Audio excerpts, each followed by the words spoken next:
teewaat fii si Soir d'Info di leen di nuyu bu baax a baax te leen di ñaanal semaine nu jàmm ak suñuy programme waxtaane waat actualité ndax ci la bokk am na tey xew-xew bu am solo boo xamante ne 24 février bu jotee 2020 dañuy fàttaliku daaw ci waxtu wi ba ñuy rééliraat ki nga xamante ne moo di président Macky Sall ci bopp réew mi mu doon ñaareelu mandat am ñuy ñëw nag tey ci li nga xamante ne jot na ko def ci at bi jàll ak it la nga xam ne rek jàpp nañ ni matewul moo tax ñu fi dalal porte-parole parti socialiste de Abdoulaye Wilane nekk it meeru Kaffrine monsieur Wilane dalal jàmm si plateau bi. Balago Serigne Niamo Ndiaye maa ngi lay ziare di leen nuyu di nuyu baax yaay di nuyu mboolem sénégalaises ak sénégalais ak gan ñi teew ci Sénégal wala ci bitim réew. di ànd ak yéen ci émission bu mag bii di leen balu ak di leen bal ak. jërëjëf ñu ci ànd ak Papa Djibril Fall Papa maa ngi lay ziar. maa ngi lay delloo ziar bu baax soxna Aram di kontaan trop si dara kilifa gi nga xamante ni moom mooy Abdoulaye Wilane. di ko jottali tamit sama nuyoo yaay. jërëjëf ñu ngi koy nuyu kon bu baax a baax di wax rek ne xibaar yi dina fi teew ak rédaction bi niñ koy defee bés bu jot dinañ ñëwit ci ñaareelu pàcc bi ci ki nga xamante ne moo di Kémi Séba nekk ci réew bi ñuy lam-lamee ndax dañ koy génne wala déet fa la ñu toll ndax it teew na fi ngir fexe wuyu ci procès en appel bi nga xamante ne rek war na wuyu si ndax nag BCEAO dañu defoon recours ngir wax rek ne ànduñu ci dogal gi nga xam ne jëloon nañ ko ca billet boobu mu lakkoon fële ca place de la nation moo tax ñuy dalal coordonnateur international bu urgence panafricaniste di Nehi Djewuti j'espère que j'ai bien prononcé ci ñaareelu pàcc bi lay doon gannaaw 20h bi léegi nag ñu jublu ci la nga xam ne moom laa doon wax sànq ndax Wilane 2012 ba léegi yéen a ngi ànd ak président Macky Sall waaye bañ ko falaatee daaw ci la nga xamante ne jot na ko doxal ci 5 ans yi nga xam ni moom la amaat lan nga gis ci at bu njëkk bi comme bilan. jërëjëf nga may ma. Sénégalais yi may ma aussi ndax jaboot amul jàmm. man maay jaamu soxlaay Kaffrine maay meeru Kaffrine te tey jii dafa am benn doomu Kaffrine bu ràññeeku ci développement wu Kaffrine ñu koy wax Amidou Sy. mu génn àdduna ci lu bette ñi mu toogaloon doon ataay ba 1h du matin bi ñu xëyee ñu leen génne na àdduna daf leen jaxal may ñaan yàlla mu jéggal ko maa ngi ko jaale mbooleem askanu Sy. askanu Cissé parce que ci famille boobu la bokk di ko jaale waa Bakel di ko jaale également mbokkam yi nga xam ne ni ñoo dëkk Louga. ndax dafa ñëwoon Kaffrine ci jamonoy PARS projet d'aménagement et de reboisement des forêts du centre-est ci dafa ñëw di liggéey bi projet bi jeexee mu choisir dëkk fa am fa structure hôtelière boîte de nuit di dimbali xale yi nekk un mécène et un vrai acteur de développement te itam am naa beneen dëj boo xam ne dama waroon nekk heure bii à Darou Mousti soxna Kunta Mbàkke moom sëñ Fall lu borom këram dafa wàcc liggéey ma koy jaale waa Darou Mousti yëpp loolu su ma taxawee fii ñi te fekkewu ma dëj yooyu nit ñi mën nañu jàpp ne dama ki néewal te warugar ak kaddu bu ma joxee fii moo tax ma teew gannaaw loolu ma sant yàlla julli ci yonent bi di ko def ak waa Sénégalais yi ak yow ak Pape Djibril ak président Macky Sall ak adversaires yi ñu amoon en 2012 en 2019 ci élection présidentielle bi ça fait 1 an que président de la République ñi réélire ko mu ngi liggéey maa ngi koy ñaanal yàlla comme ni ko Sénégalais yëpp di defee yàlla na yeggale ak sago mu jëfa matal li Sénégalais yi yaakaar ci moom yàlla nañ gis lu ko ëpp ci lu rafet lépp loo xam ne nii ba nëgg nii jagul jekkul dëppawul ak li Sénégalais doon xaar yàlla moo mën a indi ndimbal ci alal ci koom-koom ci déggoo ci diisoo yàlla na ko yàlla def damu nag moom ku koy def ku ne rek da nga xamul ne nit matul te nit yàggul loolu man bu ma ko waxee xam ngeen ne ku ñàkk lu toll ni ki ñu ñàkk nga xam ne bii élection présidentielle 2019 tàmbalee yëgoon na ci yaramam lenn li ay docteur taamu woon nañu mu bàyyi lépp lu mu jàppoon toog faju waxuma la moo xam fii Sénégal wala bitim réew waaye daf doon wax ne pour Macky Sall am 2e mandat moom moo ko gën a bëgg Macky Sall mi nga xam ne moom la bëgg moom mooy président bi ñun ñëpp mu soob ñu ci parce que suñu kaddu lañ doon fonk ndax ñoo waxoon ne dañuy ànd ak moom en 2012 ak ku mënti jiitu au 2e tour nekk ci opposition bi ñu ànd ak moom ci 2e tour bi ba noppi ba 2019 moo suñu demandé suñu bopp 2019 ñëw ñu toog def un congrès d'investiture comme ni ko doon defalee Senghor comme ni ko doon defalee Abdou Diouf comme ni ko defalee woon moom ñu investir ko élection wu Macky Sall ñu engagé ñu mu nekk suñu responsabilité mandat bii nekkeewu ko sax responsable waa APR wala keneen tey lañ gën a gëm ne dañu war a fexe pour mu am ndam li nag loo ci mën a dégg am na li des fi mu toll nii mooy bokk na ci li président Ousmane Tanor Dieng bàyyi Sénégal yi balaa mu faatu dernière interview mu def ak benn chaîne de télévision pour ne pas nommer la RTS ak Pape Birame Bigué Ndiaye mu ngi doon ñaax Sénégalais yi ci dialogue national bi ak dialogue politique bi waaye itam xawoon na ubbi af laf ci li Macky Sall wax démb ci maison des partis. retrouvailles yi ne non danaa ci ñëw kooku ci biir parti bi la mais ci Macky Sall laa wax ak état bi ak Sénégal yëpp. waxoon na ne buy waxtaan ak Macky Sall comme ba mu daan waxtaan ak Abdou Diouf comme président yi nekk ci àdduna bi digganteeg moom muy waxtaan ak ñoom. bul wax jotee da leen di wax sincèrement li mu jàpp ne moo gën. bàyyi ko nag mu waxtaan ak ñeneen bu dogal jotee président la jël responsable dogal boobu ba mu koy wax supprimer guñ premier ministre. ak yeneen ba mu koy wax it débat yi nga xam ne ñu ngi koy lancé par ci par la ko guñ ko kon ñun suñu ànd ak nit rapport de vérité la loyauté la loyauté nag nous elle n'est pas à géométrie variable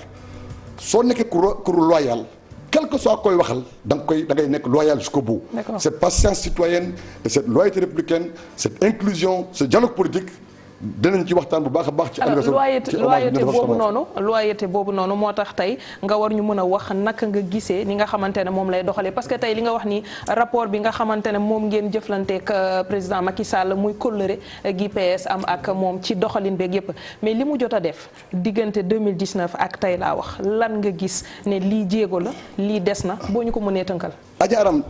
bëgg naa ci wax mais dama bañ a nekk en porte-à-faux ak man bi may ñëw ni ma gisee woon sama teewaay fii bi may ñëw prétexte bi ñu ma waxoon ne moo tax ñu invité moom moo doon hommage bi ñu doon rendre président Ousmane Tanor Dieng te loo ci mënti dégg moo ma gën a itteel fii ñu toll gum lu ne parce que dafa am lu fa xew loo xam ne Ousmane Tanor Dieng mi daan defar ak a defaree bi muy dund bi mu faatoo Sénégal yëpp ànd maase sargal ko bi ñu koy rendre hommage ma ngi fay defaraat ak a defaree te man ma dëkk ci zone rurale comme moom suñu ruralité empêché wu ñu am cette exquise urbanité te ku fàttaliku Hissarou Senghor parti socialiste diggante Lamine Gueye les laministes ak Senghor et les sengoristes xam bu baax yuqu li may wax waaye xaju fi pour faram fàcce ko. maa ngi jógee koo Kaffrine jógee koo ci monde rural comme Ousmane Tanor Dieng dëkk Nguéniène juddoo fa fekk fa baax fekk ko maa ngi jaale waa Nguéniène encore ñun bu ñuy waxtaanee Ousmane Tanor Dieng jaadu woon na. rafetoon na te bëggoon nañu région yi Sénégal fukki ak ñeent yëpp kenn ku nekk jël kàddu wax lam jàpp ci Ousmane Tanor Dieng sonn la am ndax programme bi dañu dem ba ci la veille chef de l'État bëgg cee fekk si war ko fekk si mu perturber prise de parole bi ma bëgg avant toute chose ma rendre hommage tous les militants du parti ñu def ay centaines de kilomètres prenant des risques ñëw sargal Ousmane Tanor Dieng ànd ak yar ak teggin kumbel amu fa sabar amu fa ñëpp bokk lu ñu sol ñi def ko à l'image de Ousmane Tanor Dieng toute la classe politique teew et la société civile Ousmane Tanor Dieng boobu noonu bëggoon nañu moom mi nga xam ne ni PS bi mu yore nguur gi chaque jour de conseil des ministres ñu waxtaanee mbay mi ak gerte bi ñu yoree ñu nekk opposition aussi chaque jour chaque semaine ñu waxtaanee mbay mi ak gerte gi heure bii ñu toll arrêté nañu chinois yi ñu doon jëndee gerte ndax exportation bi lañu doon bañ te loolu ñu bañ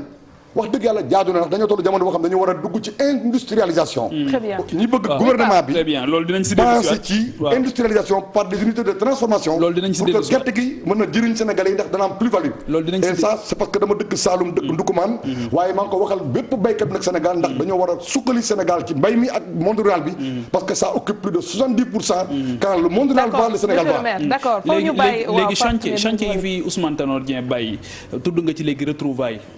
ci biir parti socialiste am na sax lu ñu wax ne tàmbali woon na ci dox ay jéego am na tamit lu mu ci jotoon na feeñal ci kàddoom am na ci loo xamante ni aussi wax nga ko léegi muy wàllu dialogue national tey jii boo doon évaluer ñaar yooyu d'abord retrouvailles yi ndaxte am na ci ay absence tamit yu remarquable yoo xam gis nañ ko foofu muy ku mel ni Khalifa Sall muy ku mel ni ñoom yeneen kilifa yoo xamante ni ci parti socialiste lañ nekkoon gisuñu leen fa retrouvailles yooyu fan ngeen ci toll tey ndax mbébétam la woon ci li nga wax ne chantier la woon beneen bi mooy ci wàllu dialogue national bi yéen ban gis-gis ngeen ci am ak ban taxawaay la ci parti socialiste fas yéene am. ñaari mbir bi ci njëkk mooy Ousmane Tanor Dieng doomi république la woon. par l'école et uniquement l'école sénégalaise fii la juddoo. fii la jàngee fii la tàggatoo fii la liggéeyee ba ni mu xëy baax fekk ko Sénégal mu fekk fi gannaaw bu mu fekkee baax. mu xëy dëddu ci anam bu rafet. kenn fàttali ko ci moom loo ñaaw. kenn jàpp ko mbala kenn tudd ko. Ousmane Tanor Dieng moom dafa ñu doon wax. ne li mu jàngee ci Senghor jàngee ko ci magam kilifaam mi nga xam ne bu duloon moom kenn du xam Ousmane Tanor Dieng ci homme d'état. muy Abdou Diouf dañoo wax ne le peuple d'abord le peuple par-dessus tout le peuple toujours. c'est extrêmement important. loolu moo tax bu ñuy retrouvailles li ëpp solo. ñun ñu daan wax consensus national ñun ñu daan wax sursaut national. te moment lumineux yi gën a am solo ci Sénégal histoire am. mooy moment yoo xam ne ñëpp ànd nañ nekk benn. xam nga benn bi ñu ko tuddee ñun Alaaji Baara Falilu moo njëkk a tudd baatu bennoo ci këram. bi ñu ko tuddee am na oustaz Aliou Sall lu mu wax daf ne. gaañee leen ndànk tur yi ma dégg yàllaa ko njëkk a woote. bu fekkee da nga xool rek Ousmane Tanor Dieng bi mu faatoo ba ñu koy màggal waaye bi mu faatoo bi ñu koy hommage di ko suuli ji li gën a feeñ mooy bennoo national bennoo même dans le continent danaa ci ñëwaat léegi-léegi. retrouvailles yi fan la ci. maa ngi ñëw ci laa da nga ma laaj. waaw xam nga nag li ma bëgg a wax mooy. keroog démb bi ñu nekkee maison de parti. lu weesu retrouvailles socialiste am na fa. lu weesu retrouvailles de la famille libérale am na fa mën na faa tàmbalee. retrouvailles nationale am na fa waaw dialogue politique. ma ne kon yàlla suñu borom. li nga xam ne mooy dëgg ci yow. nga di ci nab na bi moom loo ko ci wan rek mu fay la ci lu ëpp loola. boo ko lebalee ker mu fay la guddi. loolu naa la wax ne la du mbiru tooba saxal mbaamu suli la. lu ñuy tabax la lu ñuy liggéey la. ndax histoire PS dafa ànd ak loolu. bi Senghor di génn STFO. mais nag monsieur Wilane c'est que fa nga koy jëlee moo sori Senghor sori na. nañu jël ci période bi nga xam ni moom la Pape nii dox parce que temps bi du ñu may ñuy def historique boobu noonu. jamono ji ba ngeen commencé ak Tanor. mu ciy liggéey fan la ci toll. waaw da nga am loo ñor. mais foog nga wax ñu tamit Ousmane Tanor Dieng lan la jot a def même bu dee neew fi. loolu néew at bu dee gëstu nga jàng nga war ngaa xam ne le monde est vieux mais l'avenir sort du passé. yaa ngi may dégg bu baax. waaw kenn xoolal. mais temps bi may ñu nga defal ñu. mais kooku nag yaa xam boo ñu defalee historique non kaddu boobu noonu man ci ay kaddu yu teggi ne laa waxee. oui non mais ba léegi ci dégg naa nag dama ne j'ai beaucoup de respect pour vous. j'ai beaucoup de respect pour vous et ceux qui nous regardent te am na yoo xam ne duñ ci egg. mais su ñu tontulee Pape Djibril Fall dina gën a neex. waaye Aram dama wax ne attention man duma ku ñuy paraxee yow yaa xam li nga bëgg ak yaa xam sa souci man li ma xam ak ni ma koy waxee laa koy waxee. soo bëggee nag ma wax li nga bëgg ma wax ko man wala da ngay ñëw nekk sans place man ma dem nekk feneen il faut que ce soit clair il faut pas parler de respect au ñi ma ci réponse voilà donc li ma la mën a wax mooy démb li ñu doon waxtaanee mooy sargal Ousmane Tanor Dieng Ousmane Tanor Dieng mooy deuxième point bi ma bëggoon wax mosul décider à lui tout seul oui il avait l'étoffe et la personnalité d'un chef mais il avait l'âme d'un leader et la démarche d'un leader mais le plus beau c'est qu'il avait l'humilité d'un militant maanaam lépp lu ñu toogaan di waxtaane suñu parti mën naa wuuteeg yow gis-gis waaye du la imposer xalaatam loolu moo tax li ñuy wax naan ay projet yu mu fi bàyyi la du ay projet moom suñuy projet la fu projet yi toll yàkkamti nag ak gaawatu bu jëlee doom rek ci am ci wàll projet yi ñu ngi def di waxtaan ndax su fekkoon te waxtaanoon kon doo fa gis li nga xam ne ñun ñu ngi ko seq ak Benno yi parce que Benno Bokk Yaakaar waxtaanukaay la lieu de dialogue la en démocratie le dialogue est permanent en d'autres termes le dialogue est consubstantiel à la démocratie biir Benno bi ñi ngay bennoo ñi ngay def retrouvailles parce que tey ku la waxoon ne Moustapha Niasse ak AFP wala mu wax la ne la URD ak waa parti socialiste ñun ñooñu rek wala parti Sékou Touré wala parti Abdoulaye Makhtar Diop danañu toogaat di sëmb di yor di doxal cim réew doo ko doon gëm. kon mën nañoo envisager. non mais c'est en cours. maintenant nag ndax dañuy nekk ci benn parti ndax dañuy dem ñun ñëpp ñu jubaat nekkaat benn ci benn parti kooku àggaguñ ca. te man du ma gisaane kat du ma kuy def xàll maragaan. damay wax la politique c'est l'art de faire par le réel pour le réel et donc dans le réel. alors retrouvailles yooyu noonu am na si ñoo xamante ne teew nañ dans le Benno bu ñu ñëwee ci parti socialiste dafa am ñoo xamante ne naam bu dee yéen wax ngeen fa ngeen nekk ak ñoom woo ngeen leen sax ubbil leen seen i bunt waaye dégg nañ leen ñoom it ba tey ils se réclament socialiste j'entends par là ku mel ni Khalifa Sall j'entends par là ku mel ni ay Barthélémy Diaz ak yooyu te bu ngeen di wax Benno rek ak Bamba Fall ñoo xamante ne lañ nekk nañu ci parti socialiste te ils se considèrent toujours loolu te bu dee Tanor looloo ko yitteeloon ndax ñooñu yéen vous êtes en train de faire tout ce qui est en votre pouvoir pour que ñooñu dellu soit si njaboot gi wala déet. xam nga tubaab day ne seule la mort est démocratique. wolof ne dee du jaas. waaye ma yokk ci ne la mort doit transcender toutes les divergences et toutes les inimitiés buñ ne dañu am koo xam ne nii képp ko àndoon ak moom mbaa nga diggoon ak moom dañ koy sargal dañ koy ormal dañ koy fàttaliku dañ koy ñaanal ñi nga xam ne nii jaral na leen ñor na leen ñëw nañ teew nee naa la opposition bi président Abdoulaye Wade délégation la yebal Doudou Wade Lamine Ba la société civile nga dem Touba ñëpp a ñëw rawatina waa Kër Sëñ Fallu nga dem Tivaouane waa Kër Sidi Aboubacar Sy Pape Malick Sy yeble yàlla na fi yàgg te wér yàlla na fi yàgg mu te wér. attends ma yeggali ma ne nga fekk fa Bamba Fall seen caméra yi xëy na immortalisé luñ ko wala seen photographie luñ ko waaye man ñu ñëw ci dafa ak moom ci biir salle bi mu ñaanal ma nga fekk fa Diegane Sène nga fekk fa Malick Gakou fekk fa délégation AFP fekk fa Souti Touré délégation fekk fa yeneen parti bokkoon parti ma ne su ngeen bëggee man di mu tudd ay nit te man ma war a ragal sama nawle surtout defuma dara man ma war a respecté ñi nga xam dañu ma dénk seen kàddu te waxtaanuñu fa ma sàmb ak ma dem yi ngeen bëgg may tudd dama ne bu ngeen ma respecté Sénégalais yi da ngeen may wax ci loo xam ne nii man dama ci war a wax wala ma sañ caa wax wala mën caa wax te yaa fi war a wax kaay wax du ma tax a wax lu ñu wax loowul du ma war a tax a wax lu ma jomb léegi dafa am toujours dañuy rester ci question bi parce que xëy na du ay nit yoo xamante ni ay militants rek lañ mais ay kilifa lañ aussi c'est-à-dire am na si ñoo xamante ni aussi ay kilifa lañ koo xamante ni ku mel ni Khalifa Ababacar Sall dañu wax ne dafa nekkoon ci biir parti socialiste ñu xëy nañu dañu ko dàq nañ ko ci biir parti bi Idrissa Seck bi mu jëlee parole dafa remercier Aminata Mbengue Ndiaye daal di ne moom moo ñu boole ci hommage bi donc invitation am na ki nga xamante xëy na militant simple rek mën nañ koo bañ a invité waaye ndax ku mel ni moom démarche bi ñu def ci yeneen leader de l'opposition yi ndax def nañ ko ci moom ngir ndax li tax ñu la koy wax aussi mooy y a une opinion boo xamante ni dafa posé wu question yu bari di jéem a comprendre l'absence de Khalifa Ababacar Sall bu ñu xamee digganteem ak Ousmane Tanor Dieng donc loolu moo tax aussi ñun question boobu ñu tegaat ko sur la table. Pape Djibril est-ce que la démarche est-ce qu'il a été invité. Pape Djibril man mënumaa nettali géntu ku ma bokkal benn lal muy sama soxna ba sama doom waxuma laa koo xam ne nii gëj naa gisante ak yow. d'accord loolu dafa am bu ngeen ko bëggee da ngeen xam da ngeen koy laaj ñoom ñi nga xam ne nii ñoom la soxla waaye li ma la mën a xamal ñun mooy man maa jottali kàddu parti bi maa wax it ne invité nañ ci ñëpp ñi nga fay wax ñi nga fay dégg ñu ñëw gis nga dafa am lu xam ne du ku nekk rek moo ci mën a xam la ma ci war a xam man xam naa bu baax lenn aslaf ci diggante Idriss Seck ak Ousmane Tanor Dieng. Bien sûr. ndax ci baaxam ak coobareem daan na ma jox loo ñoom ànd nañu liggéey ci nguur gannaaw bu ñu jàmmaarlooyee dans l'opposition ànd nañu liggéey moom mu ne ci nguur gi Ousmane Tanor Dieng nekk ci opposition bi ànd nañu liggéey Ousmane Tanor Dieng nekk ci nguur gi moom mu nekk ci opposition bi ànd nañu liggéey ci biir opposition bi ñoom ñaar ñëpp ñu nekk ci la mu wax lu mu war a wax la li am solo kay mooy ña fa ñëw ñëpp ak parti bu ñu mën tëjee ko personnalité anonyme wala militant simple citoyen lambda ñun waa parti ñu ngi leen di gërëm ñi ñëwul it jàpp nañ ne ëppuñ leen yéene ci Ousmane Tanor Dieng ëppuñ leen yéene Sénégal xaj na fañ toog ca nañ jàpp ne moo gën a dalee moo gën a méngoog bés bi ñu doon defal Ousmane Tanor Dieng xaj na loolu moo tax donc dama bëgg li ma président Abdou Diouf li ñu président Abdou Diouf jàngal mooy de deux interprétations il faut avoir toujours la plus généreuse ma rafet njort ci képp koo xam ne nii amoon nga ab compagnonnage ak Ousmane Tanor Dieng nga ñëw fa nga ñàkk fa ñëw jàpp naa ne ëpp ma la yéene ci Ousmane Tanor Dieng te ñooñu ngeen di tudd dañu àndal ñu jege leen lool man gis naa leen engagé leen gis naa leen Aram léegi aussi dañuy wax ci socialisme ci héritage yu toujours Ousmane Tanor Dieng